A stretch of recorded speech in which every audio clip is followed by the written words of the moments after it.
Some members of the board of directors at the Winnipeg Indian and Metis Friendship Centre say they're going to sever ties with the Manitoba Association of Friendship Centres. That comes after MAC revoked funding for the centre last fall.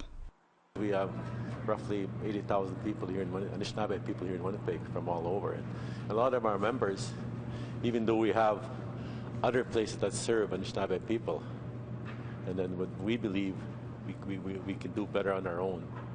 Last weekend, the board's vice president and some employees went public with the centre's funding problem. I have a responsibility to those members who elected me. And when we start running into difficulties such as we're running into right now, I think it's sort of incumbent upon me as a board member to let members know when we're sort of just barely hanging on. The Winnipeg Centre's $400,000 annual budget comes from the federal and provincial governments. It's controlled by the MAC. McLean says the provincial association owes the Winnipeg Centre more than $300,000. To make ends meet, McLean says his group has been relying on bingo revenue to fund programming and employee salaries. Employee Kayleen Cooperis isn't so sure that was a good idea.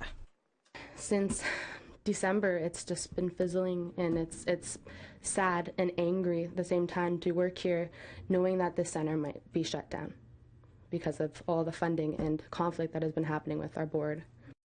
In January, MAC wrote the board of directors. They said documents for the 2016-17 fiscal year, such as audited financial statements, proof of insurance, and required criminal record checks for board members, were never filed. Neither were similar documents for previous years. McLean says a succession of executive directors were supposed to file those documents.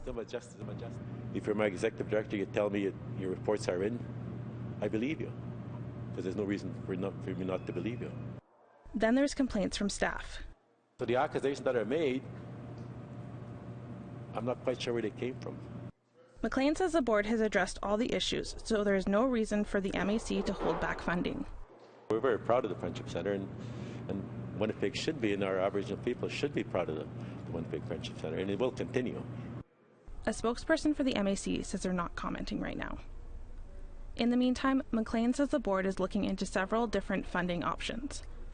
Brittany Hobson, APTN National News, Winnipeg.